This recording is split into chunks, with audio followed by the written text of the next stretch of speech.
bizim Tupay bittiğinde orada sen etkendeki Анинский, я уже сказал, Пушкина, это наше все. Тупой, менимся желаю, кто-то тумышында шундай роль ойнайды.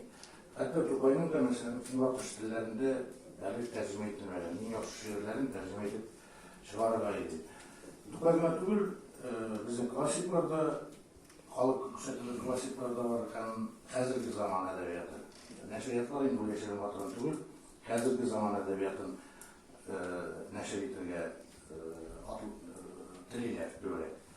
Шуңа күрә, менә бу әгәр дә үзәк ачылса сезнең ярдәм белән, анда безнең иң беренче нәүбәттә рус теленә, хәзерге әдәбиятны һәм әле тәрҗемә ителмәгән классиканы рус теленә тәрҗемә итү өчен башлар идек.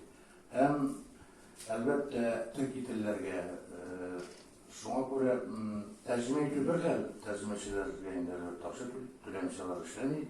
Икенчедән, нәшр итү мәсьәләсен менә кайсы телгә тәрҗемә ителә, мәсәлән, үзбәк теленә тәрҗемә ителә, ул Ташкентта чыгарга тиеш. Шуңа күрә безнең вәкилләрне, пулпитларны ягъни аларны да җәлеп итәсе иде менә шушы юнәлештә. Чөнки менә мин өйрәндем Казакстан мисалын. Алар Союздаш Республика вакытта аларда менә шушы центр булган. Аны Мурат Аваезов, безнең атаклы бөек язучылар Мухтар Аваезов Наурин, зур галим, дипломат, шул җитәкләгән булган икән.